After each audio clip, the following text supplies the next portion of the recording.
रुमनि हालोदा माबायदि जानानै दं रुमखौ सुनो नागिरदां साननैसोनि थाखाय नैबे टिभि रुमाव थाथ'नो नांसिगोन आंहा एसे प्रब्लेम जादों याव दै लाबाय सि लाबाय फुनानै लाग्रोसां इखौ ओमफ्रायो आं दानो फालें सोथ'आ आरोना गाहायावनो उन्दुगोन हाय लोगोफोर खुलुमबाय गासैखौबो आंनि गोसो गोरबोनिफ्राय गाहाम लानायखौ जासिहरबाय स' लोगोफोर दिनैनि आंनि ब्लगखौ नायलांदो सानसुनिफ्रायसो स्टार्ट खालामनाय जाबाय स' दिनैनि फुङाथ' ओरैनो थांबाय नानिखौ दोनलांबाय लाबाय फैबाय जायै लोङै ओमफ्राय रुमखौ फोसाबग्रोनानै लाबाय आं दहायनो भिडिअ बानायनो सानदोंमोन बाट नाथाय टिभि रिचार्ज जोब्बाय ओमफ्राय मबाइलखौ नानियासो नायगासिनो दंमोन आरोना कार्टुन बिनि थाखायनो आं भिडिअखौ लानो मोनासै स' ओमफ्रायो दा एसे ब्लग बानायनोसै आरोना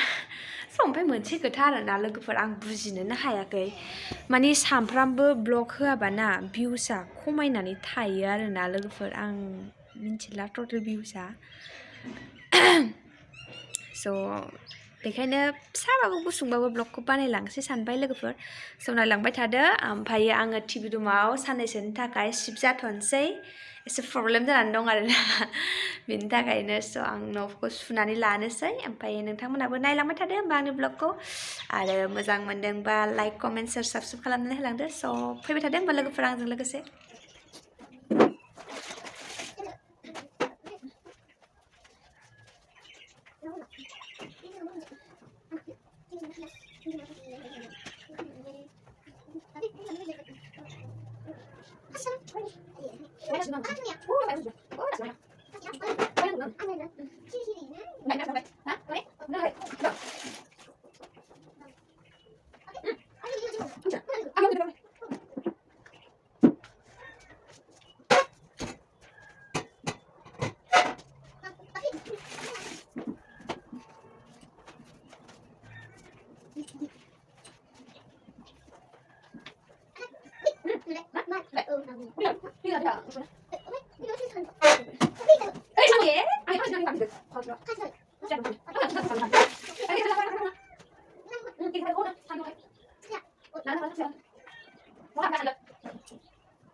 नै आदा फोसाबखांबाय आङो नै खावसेखौ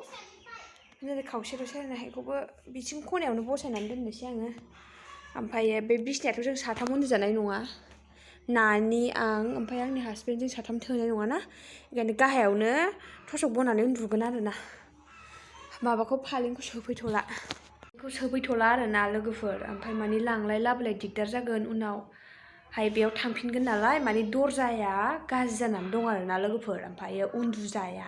बेनि थाखायनो बे टिभि रुमाव उन्दुथ'नांसिगोन आरोना साननैसो उपाय गैया माथो खालामनो स' ओमफ्राय फालेंखौ लांलाय लाबोलाय खालामला बेयावनो थाथोंसै सर्टकेसफ्राबो जे नांगौ जिनिसखौ सिङाव सोनानै लक खालामनानै दोननोसै ओमफ्राय बाखि जिनिसफोरखौबो आं लाबोला ओरैनो मोननै मोनथाम जिनिसफोर बेयाव लाबोनानै दोनफैथ'नोसै आफादथ'नो थाखाय उनाव थांफिनखानांगोन नालाय बे रुमाव स' ओमफ्राय आं जल्दि फोसाबनानै गाहायाव आरामसे बिसिना बानायनानै दोनखासै आरोना लोगोफोर स' नायलांबाय थादो होनबा र' आं दा आराम साजायखांबा देखायगोन आरो जों लोगोफोर जिनिसफोरखौथ' थिखोनो हायासै आं जिबो सुना लाबाय ओमफ्राय लेप थसखौ इयाव दोनबाय ओमफ्राय नै बिसिनाखौ बिदि बानायबाय ओमफ्राय आङो नै रोजा नुबाय आरोना थसकखौ गांब्रै होखाबाय आङो बेबो गांसे गांनै गांथाम गांब्रै होनानै लाबाय आरोना जाहाथे उन्दुनो प्रब्लेम जायैनि थाखाय ओमफ्राय नै इयावनो दा मोनायाव उन्दुसै आरामनो सियाबो नोगोद बुरजा लोगोफोर आङो सिबो माखासे ओरैबायदि बुरजा सुनांगौ दंमोन नालाय सुनानै लाजोब्बाय आङो रानलागे दा गाबोन रानबाय थासिगोन ओरैनोथ' सान्दुंआथ' मोजां दुंगासिनो दं खुवाथ' होखायाखै स' ओमफ्राय लोगोफोर आङो भिडिअखौ दानो फोजोबथ'आ दाहायो लोगो मोनफिनगोन र' लोगोफोर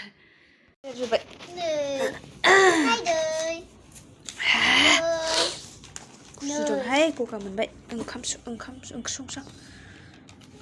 नायनां मा बे नङा बे नङा नांगौथ' नंगौ बे नङा होनबालाय बेखौनो मानो नांगौ होनदों बेनोथ' नैबेनिफ्राय नैबेनिफ्रायसो एसे बेलाय माथो मादि बिदि बोलाजोबखो नालाय जायासैना बे बोनायखौ आं सिनायासैना बेखौ खोमोनानै गोदान बानायफिनजोबदो र' बेखौ नायना बे जाबाय बेबो जाबाय नैबे जायाखै बे मिस्टेक जाबाय बे बिसोमोन बिखौ मानो होखो नोङो नै बे डिसोना डि सथाखौसो होनांगौमोन बे जाबाय बेबो जाबाय मानि बेना नैबे बिजों बि फिसाजों आरो डि फिसाजों कनफिउस जानानै अबेखौबा बिदिनो उल्था फाल्था होफ्लांबाय थायो नै डिखौ होनांगौआ बिखौसो होफ्लांबाय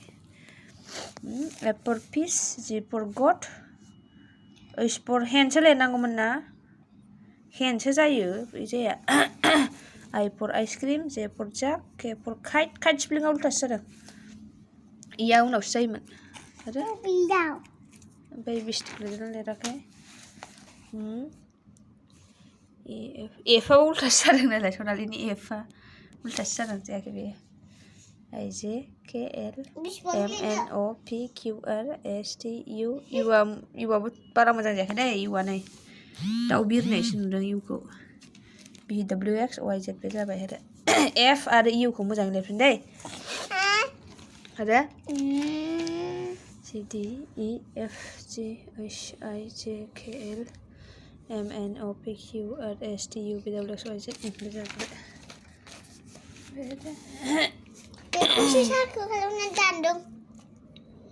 ओरै दानबानो जाबायमोन ना माथो मोननै सार्कोल खालामनांगौ नोंलाय बबेबा सार्कोल बबेबा दानदों दे जिखुनु जाया मिस्टेकखौनो बानायदों जाबाय दे जाबाय बियो दे बे जाबाय बेबो जाबाय बिस्टि स्मल केपिटेल लिटाराबो जाबाय स्मल लिटारा एफआ उल्था जादों आरो इउआ बेखौ खोमोनानै लिरफिनदो दे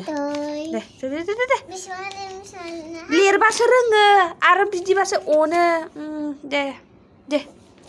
खोमोनानै लिरदो बेलाय लबारा नै पेन्सिलालाय नों आखायावनो लादोंना दे अननाय नङा आं होनखाबाय मबाइल होनाय नङा आङो दाहायो दहायबा मबाइल नायहोदों दे आं ओंख्रि संसै नै दादा दाउ बेदर लाबोदोंना एवनोसै आङो जल्दि दा माखौ जानांगौ माथो नुबाय दा एबारसो दा मोजां जादों दा नै इउआ नायदो खथ' मोजां जादों दहायनिया मा दाउ बिरनायसो जादों आरो एफआबो उल्था जादों एफआ खोमोन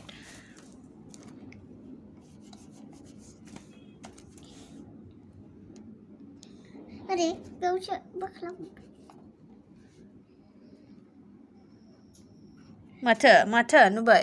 माने एफा गाहायाव माबाखौ एसे गेजेराव बानाय रोंखायो मानो उल्था लिरनांगौ जाखो रोंखानायखौलाय रोंखाथारो गुदगाल जाखाबाय इले माथो खथ' मोजां जाबाय नै